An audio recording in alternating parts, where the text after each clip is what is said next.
Clare, thank you so much. This is such an important topic, and I'm glad you're with us, Amber and I, to talk about our kids and how bad we're doing raising them. Can you tell us a little bit about yourself and where you're coming from and what you've done with this project?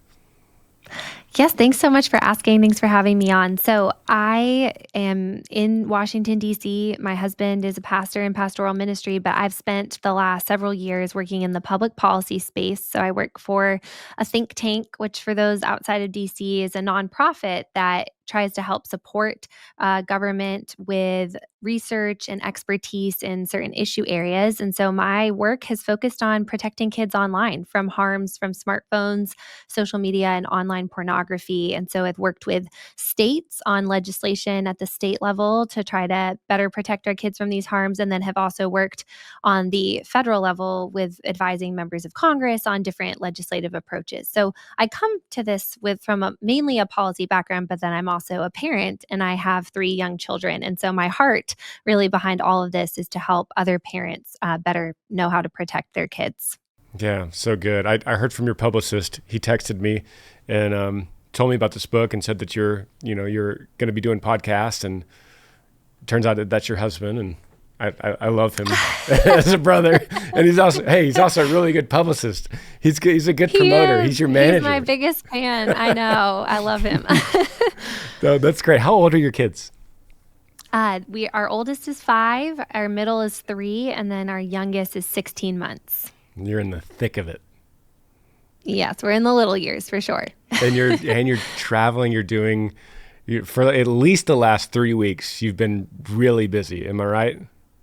Yes, this has been exceptional for our family. Normally, I am home like full time with our kids, and I do my writing and my research and phone calls and meetings and things around their sleep schedules. So I often get up early in the mornings and work during nap times. But the last 3 weeks have been a bit of an exception with my book coming out. So excited to return to our normal routine later this summer. You know what you could do is whenever you have like a podcast like this one and the kids wake up, you could just give them an iPad and just occupy their time a little bit. Oh, I know. How ironic. Oh, Caleb and I have talked about that as well. Just that, there's definitely challenges to living out a tech exit lifestyle, because I do think that the screen can become such an easy pacifier for parents. And so it does take more involvement on the part of parents to come up with the alternatives for what your kids are going to do to help entertain them. Yeah. So what we're talking about for everyone is your new book called The Tech Exit. And it's such a helpful book.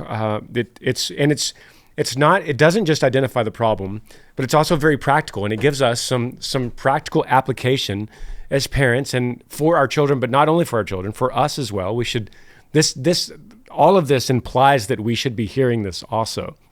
And you wrote it from a parent perspective so that we could know how to better parent our kids through something that's really untested, uncharted. We don't know the effects of this because it's so new, but we should also be hearing this for ourselves. And although our brains are fully developed, at least most of us, Amber more than mine, but because our brains are fully developed, we could handle better. But giving our kids technology to pacify them is actually, you make the argument, it's actually harder for parents than it is easier. And you could say, and I've heard you say before, that parents have always been able to pacify their kids with something other than a screen until the last 10 years. So this is brand new in human history. So where do we begin? What's your first argument on why parents should hear this and hear this conversation today and start to think differently about screens? We all know they're bad, but you're making the argument that it's not just reducing the time. It's not like you have less sugar and that's better for you, just somehow in moderation. You're saying no, not even moderation. So where do we begin this conversation? Yeah, thank you for asking. So that's where I start the book with trying to start where I think most parents are at, which is they recognize screens are harmful, but there are so many pushes towards screen. I mean, parental ease, also just the peer pressure of, everyone else's kid is getting a smartphone. And so there's a lot of pressures towards screens, but I I think parents recognize they're harmful. So they have adopted these strategies like screen time limits, parental controls, so that they can have both, that they can give their child a screen and still feel like they're protecting them from harm. And so what I try to explain in the book is that I want parents to understand that screen time limits and parental controls are not working out the ways that they have been told that they will. Honestly, by the tech companies, they've been sold this myth. You can use our products, your kids can use our products, just put the controls in place. And I want parents to understand that the nature of the design of the screen is inherently harmful and addictive to a child's developing brain. And I think, as you mentioned, like we've operated with this analogy of treating screens like sugar, something that can be enjoyed in moderation. Obviously, we don't want to give it to them in large amounts. But what I'm trying to explain to parents is that the business model and the effect that these technologies have on a child's developing brain and nervous system, the dopamine that's released constantly while they're on the screen, and the amount of dopamine is incredibly addictive. So no screen time limit is ever enough. And I think any parent who has tried this approach will tell you that it's a constant battle because the child always wants more. And it's because the dopamine released from the interactive features of the screen, the notifications, the likes, the new tokens in the game, all of this is eliciting a response in the brain that makes a child want more and more and more. It creates compulsion. And dopamine actually never creates satisfaction. So there's no limit that will ever be enough. And even a short amount of time means even after the child is not on the screen or the app anymore, they will be living in that virtual world long after they leave it. That the screen time limit doesn't map on to a child's mental or emotional time because it creates such a strong craving. And so I want parents to put screens more in the category of a highly addictive drug, something that we recognize is so inherently addictive, even in small amounts, that it just is overpowering to a child's developing brain and nervous system. And so that's what I'm trying to explain to parents in the opening of the book is that I understand that parents kind of feel like they can control this thing. And I'm trying to expose that the underlying business model makes it inherently dangerous in any amount to allow a child onto particularly smartphones and interactive screens like tablets.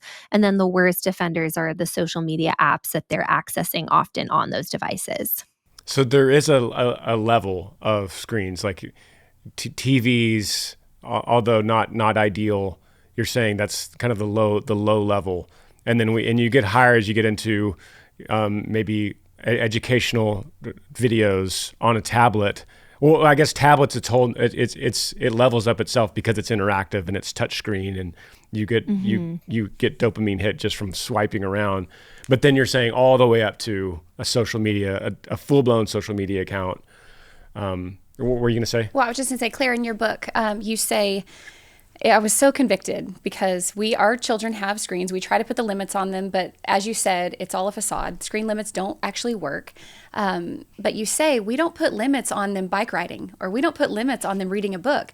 So we're putting limits on something because we have to know inherently it's not great for them. And so that was really convicting for me. Like, we don't put a limit on them doing a puzzle or coloring or things like that. But there's something wrong if we have to put a limit on something that they're doing.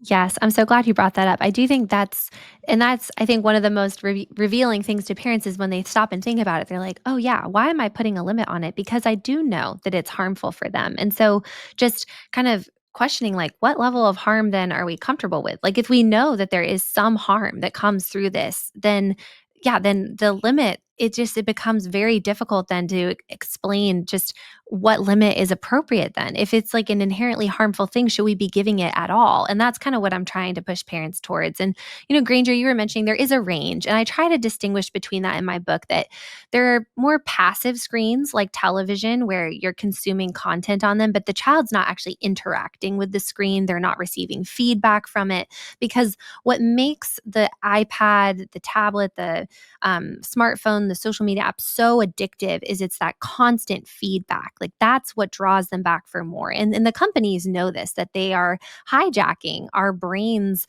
vulnerabilities, in that we're drawn to these social rewards, and we should be getting them from people in real life. Like, that's the feedback and approval of our peers. But social media and other apps too, I try to explain to parents, social media has crept into all of these other kind of apps advertised to younger kids. I've had so many parents say, I thought my kid was just playing playing this educational game. I had no idea that they could actually be messaging with complete strangers on this app. They could be adding friends on this. And so it's actually, social media is not even contained to the major social media apps anymore.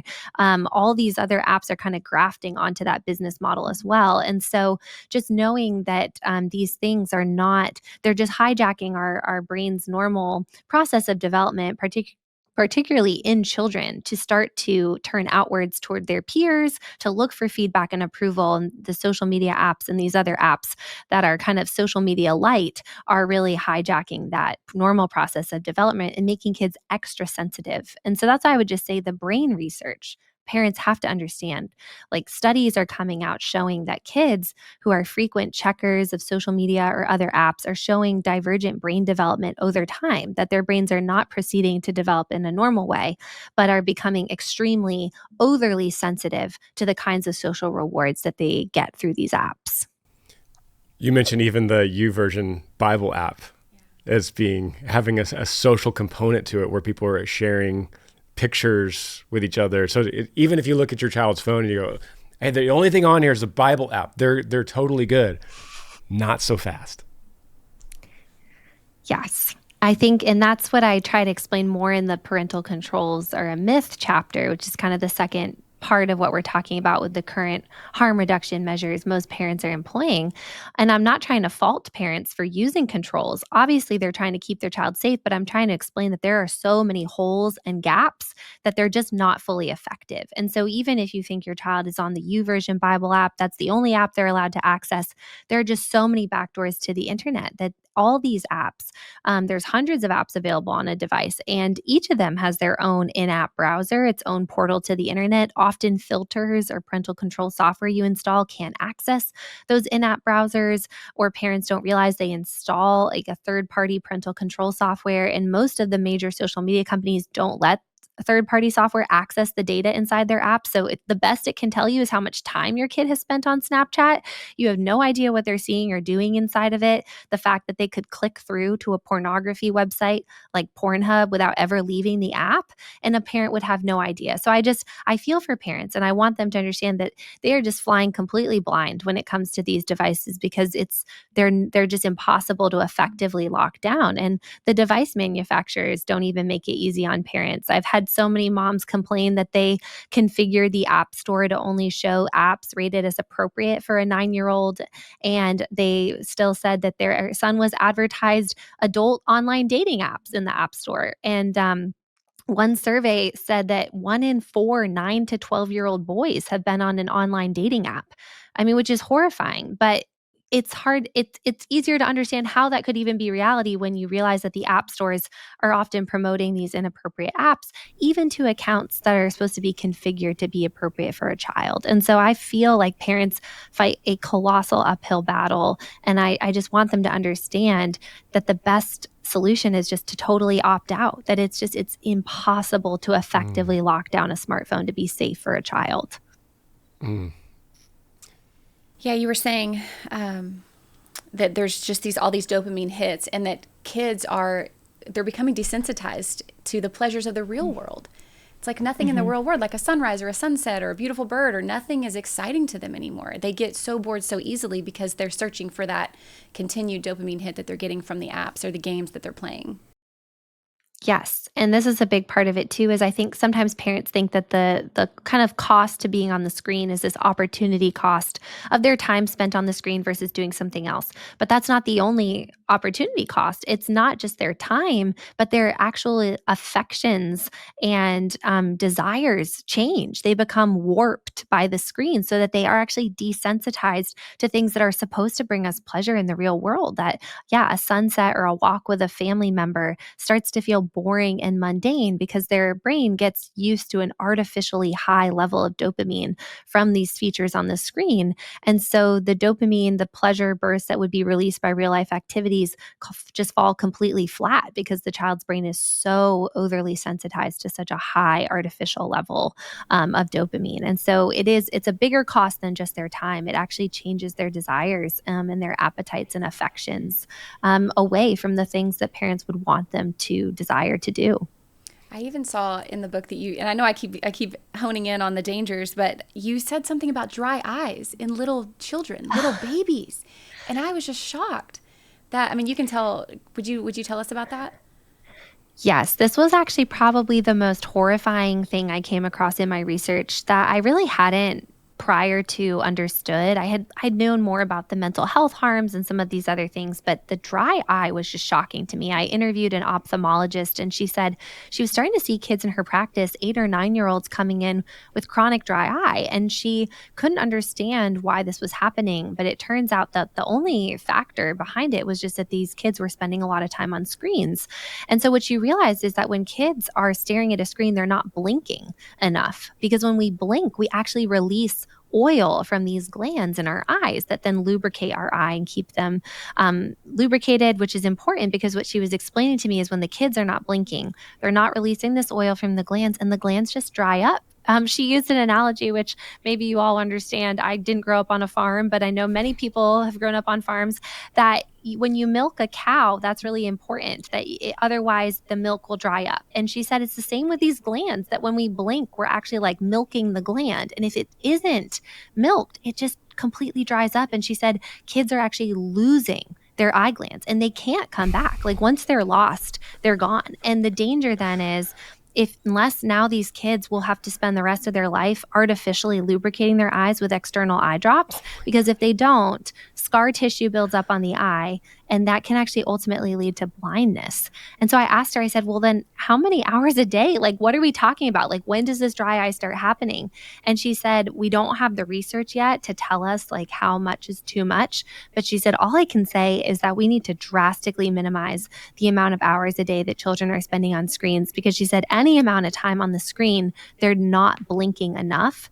And when that kind of blink brain connection breaks down and kids aren't blinking enough, they lose these glands that they need to be able to see. I mean, their eyes could literally go blind from staring at the screens too much if they lose these glands. Oh my goodness. That was shocking to That's me. Great. Yeah. I mean, so I'm just thinking, like, has there ever been a greater threat to our children? I was kind of thinking about that. Well, we talked about right before we started that we got so fearful, or our parents got so fearful of the outside exterior dangers in the Yes. world that we've brought them in to where it's even more dangerous inside on a little screen. We think we're protecting them and we're really hurting them even more. Yeah, I'm glad you brought that up. I do think that is kind of what happened, that parents started getting afraid of kind of what was happening in the outside world and thought, like, we'll just have our kids be inside where we can see them and monitor what they're doing. And I think that is the subtle danger of screens, is that when you hand your child a smartphone, you are handing the entire world access to your child. I think it's hard for parents to understand that. They think, well, I see my child, they're sitting right there. But the reality is that predators from all over the world can actually be reaching out to your child and imitating, like presenting themselves as if they are a peer in your local community. I don't know if you've followed the stories in the news about these sextortion schemes, but they're run out of, third world developing countries, people who are thousands of miles away, but they portray themselves as a teenage girl down the street. And so these poor teenage boys have just fallen victim to these sextortion schemes. And parent after parent I've spoken with said they just had no idea. I mean, they just thought that their child was talking to their friends on these apps or devices, and they were sitting right there, in their bedroom or in the living room. And so it is really important for parents to understand, like, your child is actually much safer playing outside. They're much safer riding their bike down the street than they are sitting in their room on a screen alone, where the entire world can actually access them now, because social media has given predators incredible access. I mean, I interviewed a law enforcement detective in the book. He's, his whole career was spent just prosecuting, going after human traffickers. And he said, Claire, the level of access predators have today is unlike anything we've ever seen before in human history. The fact that they can just so easily get access to a child just through an app, just through a screen, within seconds. And so I do think it's really critical for parents to understand that. I think that answers the question. Has there ever been a greater threat? As we think through these things, I've said before, either on this podcast or to other people, when was the last time you saw a kid with a cast on their arm? Like, remember when we were growing up, Yeah. there was always a kid in school that had a cast and everyone's signing it, putting an autograph. And you see, I think there's got to be a correlation. These days, you see less and less cast. Like, kids are not falling out of trees anymore. Kids are not falling off bikes and breaking their collarbone or their wrist. That's not happening Now they're as getting carpal tunnel in their surely. fingers. Claire, I as you talk, and I want people to understand that you're not just someone who sat in a room and read a bunch of books, or even sat under a professor. You are those things, but more than that, you've mentioned a few times here already. You said, I've talked to so many parents, or I interviewed this person, or I talked to this doctor. So you are doing the research. How long did this take you? And how important was it for you to not just read something or to take in an opinion, but to see it and hear it for yourself?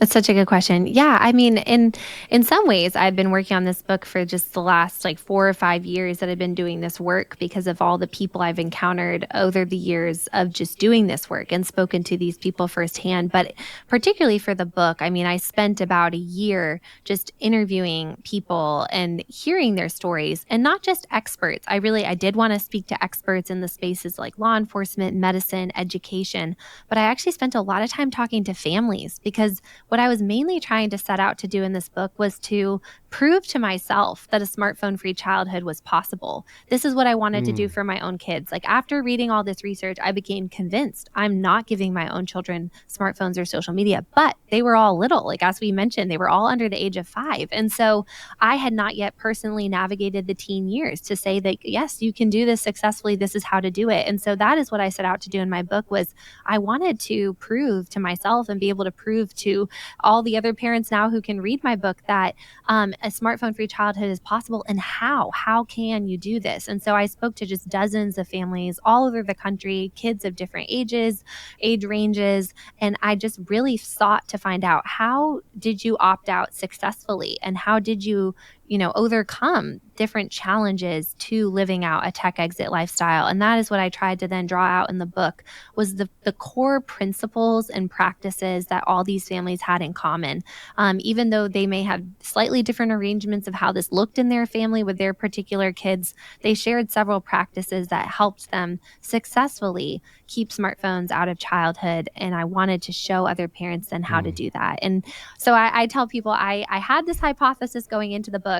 I came out of my research overwhelmingly convinced that not only was this necessary to give children a smartphone-free childhood, but it was actually possible. It was actually easier than I think I thought, because hearing from these families and how they kind of overcame different points of resistance, and just like you were saying at the beginning, Granger, that actually this was the easier path in the long run. Sure, there were short-term costs to saying no to smartphones, but their kids learned how to play independently. Their kids learned how to self-entertain themselves. They learned how to develop real-world skills. I mean, to play outside, to develop a craft, a sport, a musical instrument.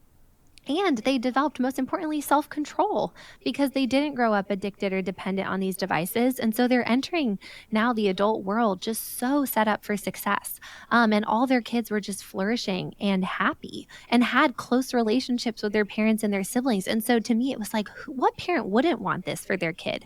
And if the common ingredient in all these families was resisting smartphones, then I was like, I need to get the word out. I want everyone to understand that this is possible, and that it's really fundamentally positive. I think parents feel like, saying no to screens just sounds like drudgery. And that wasn't the case for these families, because they explained to me, saying no to screens was saying yes to so much more in the real world and in real life that you want for your kids. And they're not weird? They're not weird kids. You said that in the book too. I think I explicitly stated that in the book, because I do think people think, okay, these people must be living in Luddite bubbles, or they're in Amish communities. And I'm like, no, these are your neighbors down the street. These families live in just normal neighborhoods, and they're part of normal schools. And honestly, some people in their community, they found other families to opt out with them, but then other families in their communities didn't. And they found ways to help their kids build friendships in the real world, whether or not everyone shared their tech restrictions or not. And so I talk about in the book that it really helps set you up for success if you can find a few other parents to be allies in this with you. And so your kids do genuinely have other friends who are also not on smartphones or social media. But they also shared that, some other families and their kids' friends did have phones. And how they navigated that was they said, well, our kids didn't.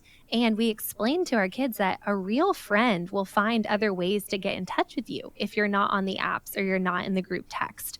And so a lot of these kids even said that they saw the differences for themselves, that in their peers who were on smartphones, they found them to be more kind of lame in social settings. And so these families are not retreating from the world. They're not building separate, communities completely opting out of society, but they are just saying no to smartphones. And they're able to then help their family thrive and flourish because of that. So I would just say there is a component of finding other people to do this with you. I think it's helpful to build what I kind of call these counter communities, a group of people within a community that's opting out together, but you don't have to exit society, that they've actually found ways to navigate the real world, opting out of these smartphones, and they've actually helped their children find their real friends faster by these tech restrictions, that it didn't deny their kids friendships, but it actually helped them build really good and strong friendships with their peers. It would not be the first time on this podcast that I say the Amish have had a lot of right ideas. In fact, I know we have Amish people that listen to this podcast. If you're trying to get a gift for someone that you think has everything, how about a special video message from me? It's easy to do. Go to cameo.com/Granger Smith and you put in the prompt what you want me to say. I get that message on my phone. I'll say happy birthday, happy anniversary, whatever personalized message you want me to say to whoever you want me to say it to. I send it to you and you give it to them. It's pretty cool. Go to cameo.com/Granger Smith. I listened to your interview with Dr. Moeller, whom I love, and Amber and I both love the Moellers and Mary and Dr. Moeller, But at some level, it's, listening to that, and he has no charity for kids with screens or parents. He's just like, we go to a restaurant and Mary and I saw a family and everyone has tablets and they're just like zombies and the parents are disconnected. And at some level, I'm hearing that as just, out of touch grandpa. And even though he's right, but let's talk to not the grandparents, but let's talk to parents right now that are in the fight. They go, I hear this, I want to engage. It's difficult for me. And thank goodness in this book, you have practical ways that these parents could hear. So let's talk about feast, right? Yeah. I was just to say one thing, what I love about the book is it is so practical, and you have so many different families that you've talked to and interviewed that are in different stages of what they've already allowed. And, you talk about fasting and, you want maybe try a 30-day fast or try a 7-day fast. And even if it's so much addiction where they're on their phone all day long, try a 10-minute walk. So that's just some of the practical things that I've loved about reading in this, is that we're all in different stages of what we've already allowed. A lot of us might feel stuck or that like, oh gosh, I'll never be able to return from this. So how do we do that? Yes, I really did try to break it down really practically for parents. And the main message I wanted to convey, even by having that entire chapter on how to fast, how to detox from these things, is that it's never too late to reverse course. I think I've often just heard from parents, I wish I had your book 3 years ago. We already gave, our child a smartphone. And I'm like, no, read the book. It is not too late. That is the hope that I want to convey, is that so many of the families I spoke to, it wasn't like this is how they had started out. They had done actually a lot of screens or had given smartphones and they had to reverse course.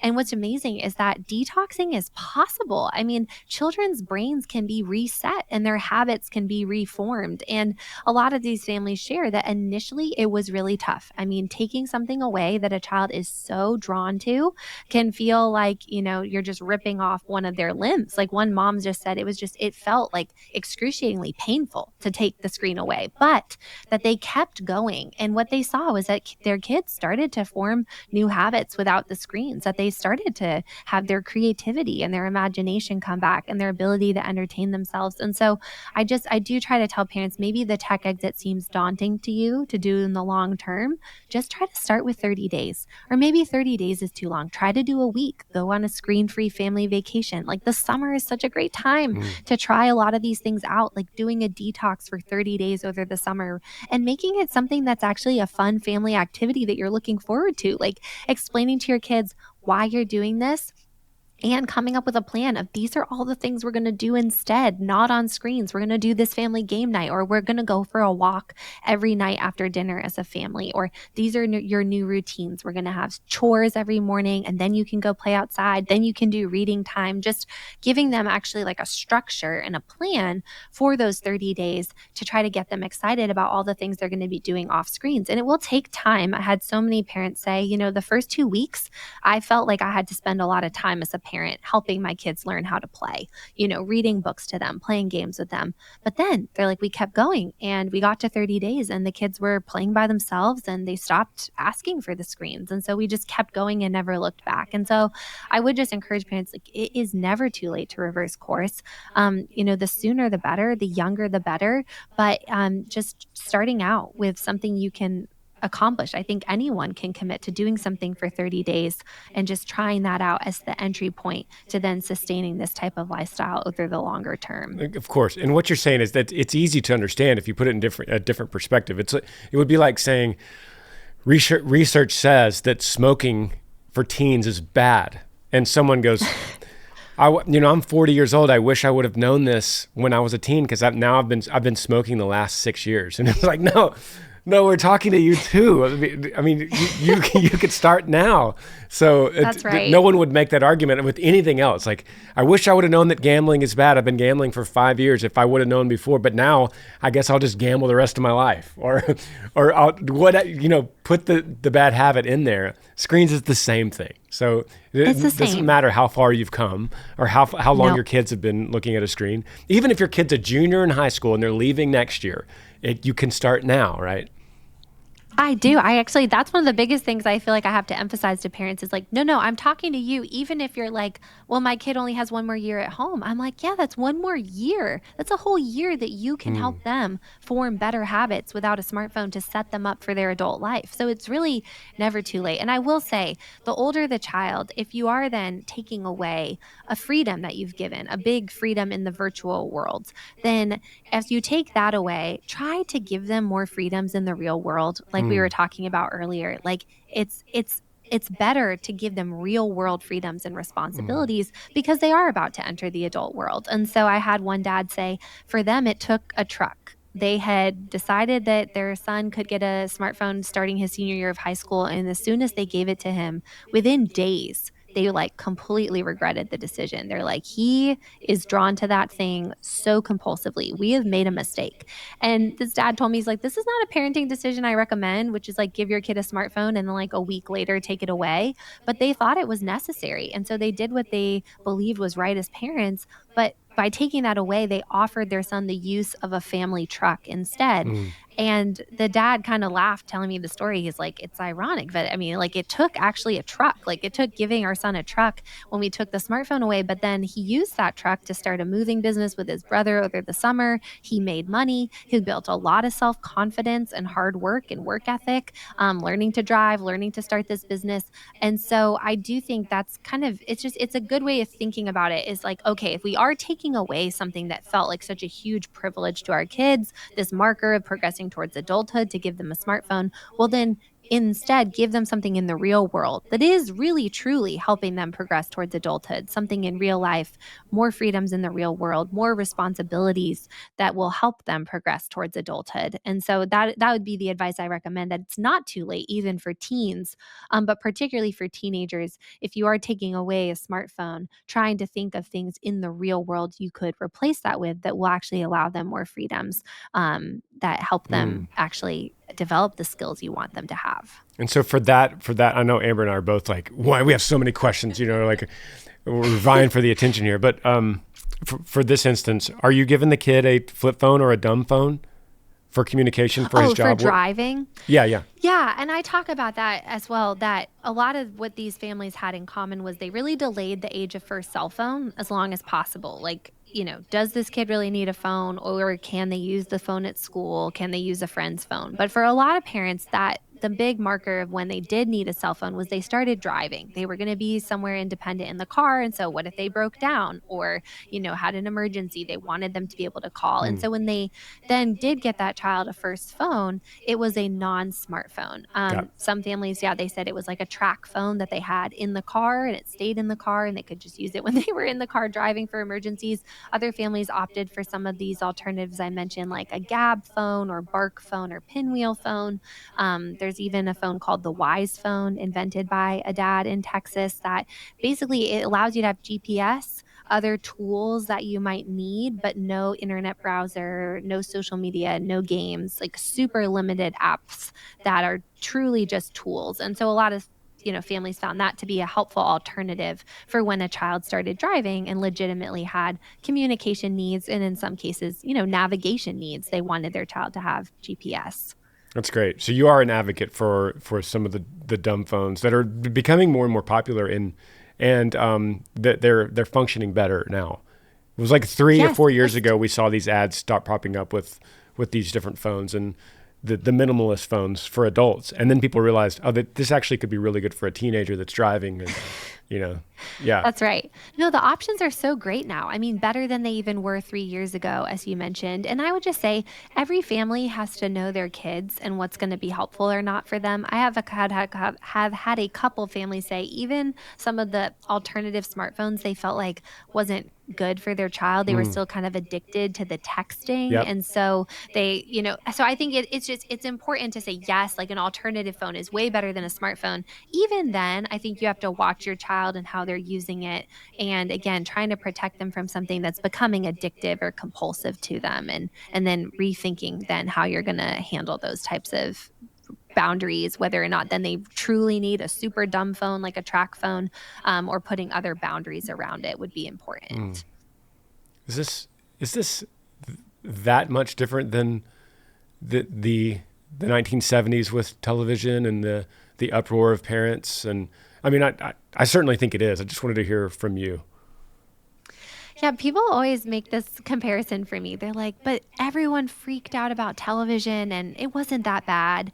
And my two responses are like, well, have you actually read all the literature about television? Because it's not good. I mean, too much television is not good for kids' development or their vocabulary or their learning. So in some ways, I think some of the scare around television was a bit merited, that Right. too much television is certainly not good for kids' development. But then the second thing I say is this is much different than what we saw with television. A television set stays in a specific location in your house. Even when it first came out too, there were limited programming options. It wasn't this infinite, stream of entertainment that you could be constantly jumping between different streaming platforms and apps. But then also the smartphone is a device that actually travels with you. So it's not just a television that stays in your living room, but it's a device that travels with you in your pocket 24/7 and has way greater functionality than a television. I mean, it's like a supercomputer that has every possible app, portal to the internet, that's on your person 24/7. And so, no, we've not ever seen a technology quite like this because it is ever present 24/7.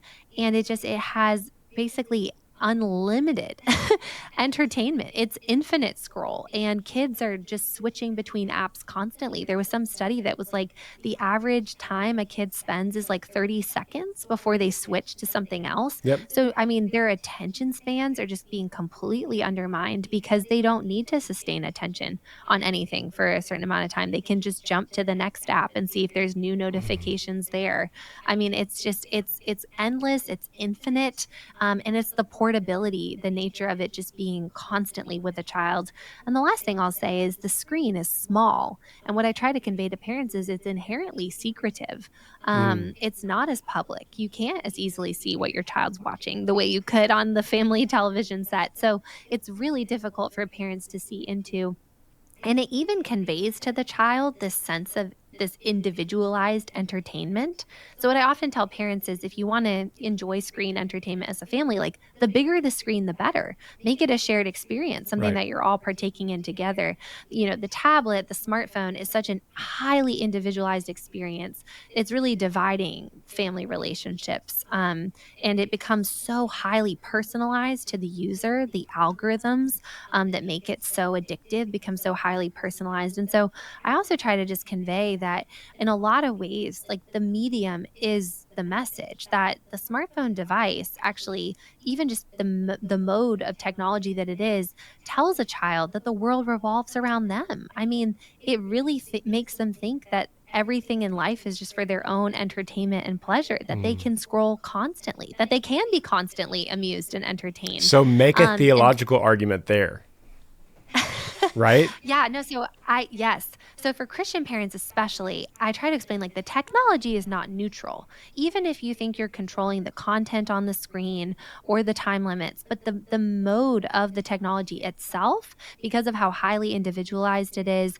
and that its entire purpose is for just constant entertainment and amusement, it communicates to a child that life is all about them. And Yeah. if we're thinking about this as Christian parents, like my greatest goals for my children is for them to love and know God, and to love others. I mean, those are the two great commandments. And that is the life I'm trying to train my children into. I recognize I can't control their soul, but I want to try to lay the groundwork to train them towards what I want for them, what I know is the path to true human flourishing. I mean, it's so clear from the Bible. This is what humans were made to do. We were made to worship and glorify God, to love and know him, and then to love others. And the screen just inherently undermines a parent's job and calling and what they're trying to do in that, because the screen teaches them to love themselves. I mean, it's even like the social media apps, you're projecting yourself out there for feedback and approval from other people. And the algorithms are trying to learn you and learn exactly what you like so it can feed more of that content to you. And so just the nature of the technology itself just teaches kids that life is for entertainment. It's for their own pleasure. It's not for service to God or service to others. And it's just an inherently self-centered technology. And I think, any parent, if you think about it, you're like, well, of course I don't want my child to be self-centered, but just even the nature of the dopamine too, it creates this addiction that just caves the child in on themselves. When we're trying to train them to lift their eyes up, to know and love God, and to lift their eyes out, to look at the world around them and to see how they can serve and love and meet the needs of the people in their lives. And so that is what I especially want Christian parents to understand, is that our calling as Christian parents and what we're trying to train our children into, to be worshipers of God, is undermined by the nature of the technology itself, regardless of the kinds of content on the screen. And knowing and worshiping God results in our joy and contentment. Yes. In the way we are created, in our created order. To worship our Creator and to love him and to know him brings us joy and contentment and rest and peace. And we know that I don't need to convince anyone that the opposite of that, in self-reflection and self-obsession and self-entertaining in the small devices, does not lead to rest and peace and joy. It does quite the opposite. That's the easiest argument I could make to anyone, whether you're a Christian or not.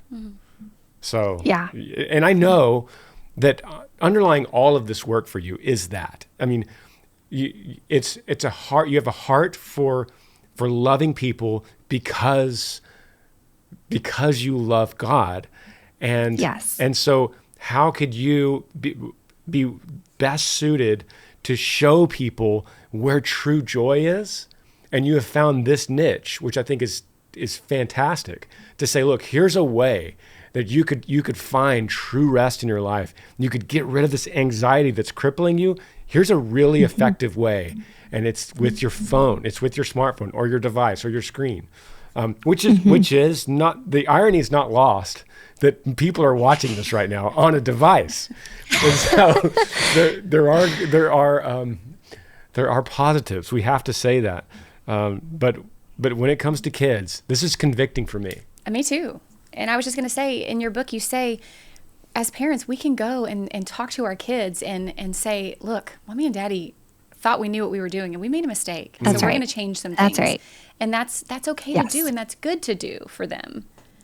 It is. It's good to model that humility as parents. I mean, I have to confess to my kids all the time for mistakes I've made or sins I've committed against them. I think it's a great thing to model as a parent. And yeah, like we were talking about earlier, it's never too late to pivot and make a change. As parents, we are doing the best we can with the information we have at the time, trying to live in wisdom. And when we get new information and new insights, that often should lead us to make a change. When we realize, oh, we didn't realize this thing was harmful for you. Like, we're going to change that. And we can actually apologize and say, I'm sorry, I didn't realize, that this tool that we've given you, this technology is just too powerful for you to have and to operate maturely at this age. And so we're going to take it away. And, I'm sorry that that's going to be, it's initially going to be uncomfortable for you, but I'm doing this because I love you. And I know that this is what's going to be best for you. And I'm asking you, as your parent, for you to trust me, right? Because our children, like, that's what's so important, is that they know that their parents are for their good.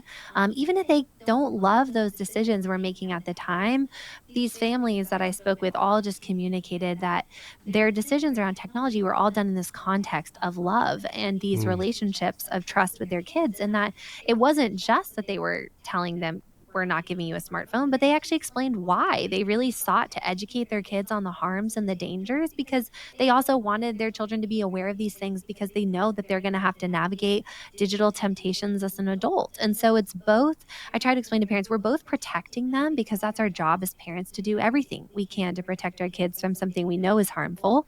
And we do that, by not giving them a smartphone and social media, but we're also trying to prepare them. We want them to make wise decisions as adults. And so, I spend a whole chapter in the book kind of talking about that. How do we explain and educate and then exemplify through our own use of technology as parents the kind of relationship we want our children to ultimately have with these technologies when they are adults? And that is both done by not giving them something that's too powerful for them before they are at an age where they can maturely operate it.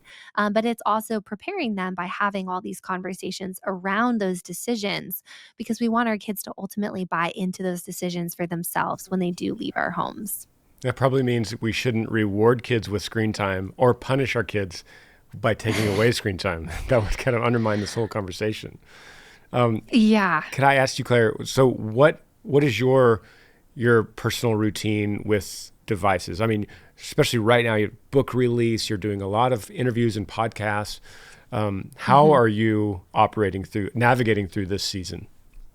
Yeah, I'm so glad you asked me. And that is something I do think that as parents, right, like we want to exemplify. And so this book should cause us to really reflect on our own relationships with technology. So I just want to say, like, I've been convicted and have changed a lot of my practices over the course of writing this book, over the course of doing this research. So I don't want to portray that I've had this all figured out. I'm very much on this journey myself. And I'm constantly reevaluating it. It's one of the conversations I feel like Caleb and I have the most, is like, how are we doing at distancing ourselves from our devices? But some practices we've developed is we have a phone box in our family that we try to leave our phones in when we are at home with our kids, when we come home, to just actually physically separate ourselves from them so they're not always on us. We also really try to practice having a day a week where we're really off of our phones. Normally for us, that's usually Saturday or Sunday, where we just try to actually be off our phones the whole day. Just kind of put them away for the entire day so we can really be present with our kids and our family. I also try to do as much as possible on a computer. So I personally gave up my smartphone, I think, about 2 years ago now. It's not quite a minimalist phone. It's a healthy phone. It's called the Wise phone. So it has some limited apps on it, like GPS and some other things that I genuinely need. But it doesn't have an internet browser or email. And so I really can't do very many things on it. I have to wait for a time to do those things on a computer. And so I often then wait and do those at a time when my kids are asleep, taking naps, or they go down to bed for the night, or even if I have to do something on a computer while they're awake, it's a lot easier for them to see what I'm doing. The computer screen is just a lot bigger. And I'll explain, I'm sorry, mommy has to send a quick email. I'm going to open my computer, I'm going to send the email, and then I'm going to close it. I'm not going to get sucked down a rabbit hole the way that I think it's just really easy to on a phone. And so I talk about these kind of practices we can develop as parents of having just more technological transparency with our kids. And so I opt for making phone calls as much as I can more than texting, because it's easier for my kids to understand what I'm doing on the phone if I'm talking to someone Yeah. versus texting. Or if I'm texting, I'm often narrating it to my kids. I know that kind of sounds crazy, but I want them to understand what I'm doing and That's actually be good. learning communication skills from me. Like I'll tell my son, I'm texting so and so's mommy that we're coming to meet them at the park, and then he's like, oh, okay, that's what she's doing, on her phone. It's not such a black box to my kids. So those are some of our practices. I know a lot of other families I spoke to also, they actually got a landline phone because they didn't want to have to be kind of tethered to their devices or even have them next to their beds. They wanted to be able to sleep away from their cell phones. So they got a landline in case of emergencies, and they actually physically sleep distant from their cell phones. And so I wouldn't even do buy that. an alarm clock. There's no way I would even get a landline.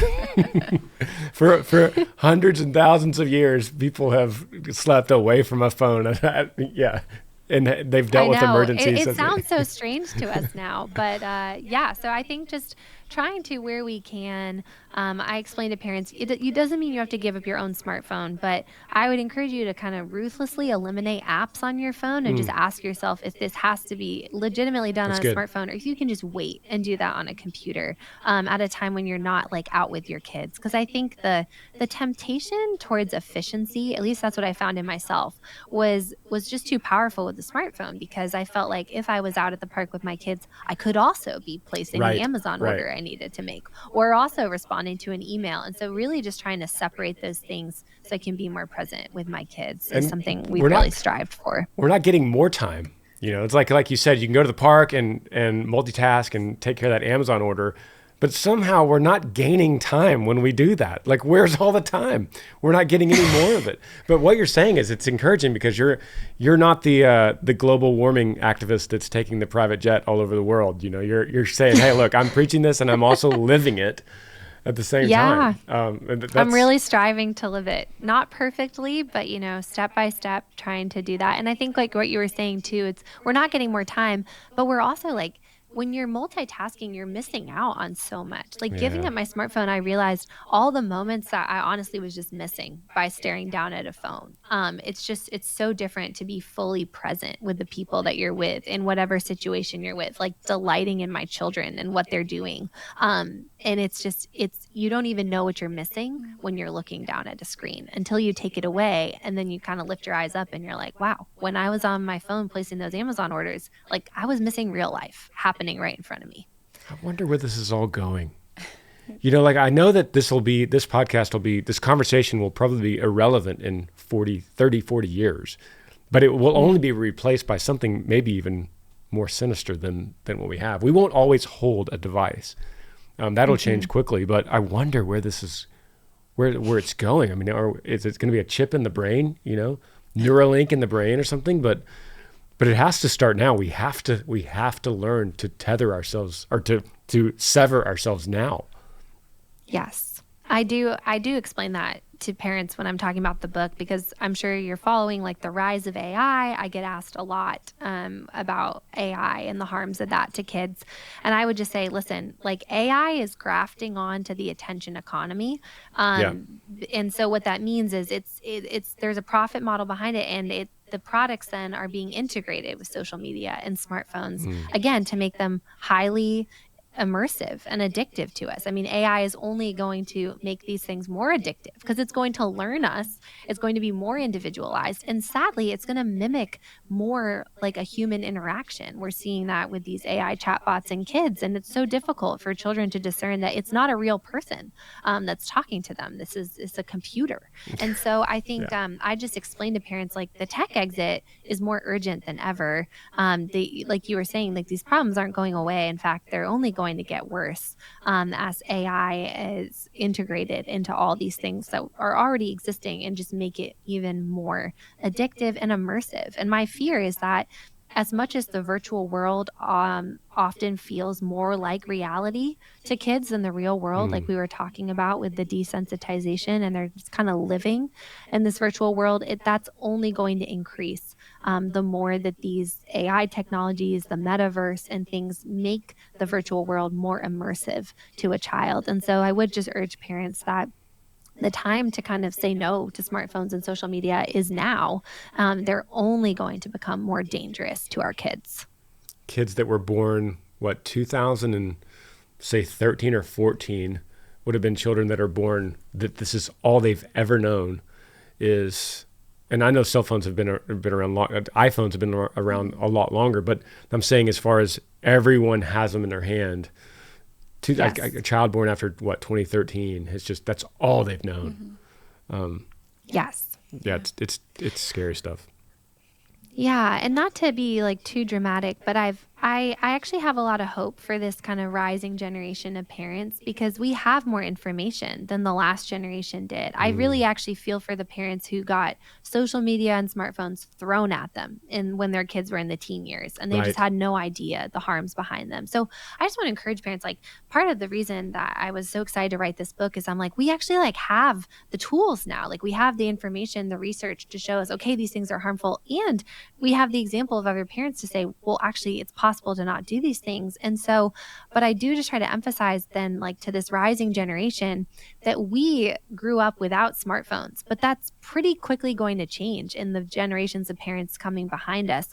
And kind of in some sense, I almost feel like we're kind of the last chance generation. Like we're the last generation of parents who remembers a childhood without smartphones surrounding them. And so I'm like, if we can't do this for our kids, like how are we going to pave the way for the generations behind So us good. that have grown ups completely surrounded by smartphones? So all I have to say is I do feel like I have a lot of hope with the newer generations of parents because of the awareness that we now have and the research that we now have. And I would just say to you, like, we have to do this because of the sake of the generations of parents coming behind us who are not going to have the memories that we do of a childhood without smartphones in everybody's hands. And so, That's so I do convicting. think It's good. we're kind of at a tipping point is how I feel. And I'm hoping that this book will help tip our culture in the right direction. Oh, that's so good. I mean, we are the last. I mean, we're the last ones to say, read a book, ride a bike, play with Play-Doh, draw a picture, Yeah. climb a tree, build a fort. Yeah. Yeah, we're the last ones that could say we didn't have it and we're just fine. We didn't have kind it. of, yeah. That's right. So how do we wrap this up? Because I feel like we could go on with this for this hours is and amazing. hours. It's such an amazing conversation. Yeah. The other day, Yeah. Lincoln, our 11-year-old, said, "Daddy, could I get on your iPad and look at ChatGPT after I do my math homework to see if I'm right?" And I was like, "No." He's like, "Why?" I just want to see if I did it right or if there's another way to do the math problem. I'm like, "No." He said, "But why?" And I said, "Because you don't have a fully developed brain. So you don't need another brain telling your brain what to do." And so, yeah, it's You're funny like, that how he even did all thinks these that way. generations do it before? Like, Yeah. you learned the right answer when you handed your homework in. Like, I don't know. Like, you know, Yeah. yeah. Yeah. Yeah, how to wrap this up? I guess, there's so much more to be said. I would encourage people, like, if you're wondering how to do this, like, truly read the book, The Tech Exit, because there are just so many examples and stories I give of how families have done this to give you the courage and hope to do this in your own family. But I would just really encourage parents to talk to other parents. Like, I want to help create communities that are doing this together because there is power in numbers. And for every parent that opts out, you make it easier on the next parent. And so I would just encourage you to even think about, reading this book with a group of other parents. I wrote a discussion guide to accompany the book that's available at thetechexit.com because I wanted actually groups of parents in churches, in schools, in neighborhoods, like reading this together, because my hope is really to spark a movement that changes the culture. Because we didn't truly get into all the details of this, but, there are actually some harms of these technologies that even even individual families can't fully shield our kids from. Like, I'm very aware that the entire social dynamics and social environment for kids these days are affected by social media and smartphones, even for the kids that aren't on them. And I don't want to accept that as the answer. I want parents to come together and provide the collective solutions that we need to really push these things out of childhood entirely, so that we do preserve an in-person social environment for our kids. And so I just would encourage other parents, like, don't be afraid to do this, but also, like, don't do it alone. Like, really, truly talk to other parents and invite them to do this with you, because I think almost any parent doesn't want to give their kid a smartphone and social media. Like, I never met a parent who said that they intentionally wanted them to learn how to use this technology. It was always they felt pressured into it. And so I want parents to know that they can break free from this trap. And so invite other parents to do this with you. I think a lot of parents feel stuck, and just that invitation to say, hey, we're doing this. Do you want to, opt out with us? Let's do this together, our families, so our kids will both not be on smartphones. I think so many parents are just waiting. They're eager to do this, and they just need the invitation and the help to know how to do it. So for people that don't read the book, do you have a 30-second summary on TikTok or something that we could I'm just kidding. No, don't do it. No, I'm just kidding. We're going to link the tech exit. We're going to link the place to find this book in our description here. And then, what I hope from you, Clare, is that, let's see, in 13 years, when your first one graduates, you could start either have another book ready to go on how it went, how the 18 years went at home with no screens and no devices, because that would be a great follow-up. Yeah. I almost feel like I should tell my 18-year-old that he should write that book. Yeah. Tell me how it was living as a tech exit kid all these 18 years. Absolutely. We're going to look forward to that book in a decade. Yeah. Yeah. Clare, thank you. I know your time is valuable, and you've given some to us, and I appreciate you so much for your heart in this, your heart for children and families, and all the research and all so many interviews and so many hours that you've put in so that we could all reap the benefits of that. So thank you. Your work is so valuable for us. Oh, thank you. I appreciate that. Thank you both so much for having me. I really enjoyed getting to talk with you all. Thank you so much for hanging out with me on this episode of the Granger Smith Podcast. I appreciate you being here. If you're listening right now, go ahead and rate today's podcast. It helps more folks find the show. And if you're tuning in on the iHeartRadio app, you could actually set this podcast as one of your presets, which is cool. That way, I'm just one tap away. If you're watching on YouTube, don't forget to hit like and subscribe so you don't miss any new episodes. And if you got a question you want answered right here on the show, just email me, podcast@grangersmith.com. I'd love to hear from you. Thanks again for being here. We'll see you next time. Yee yee.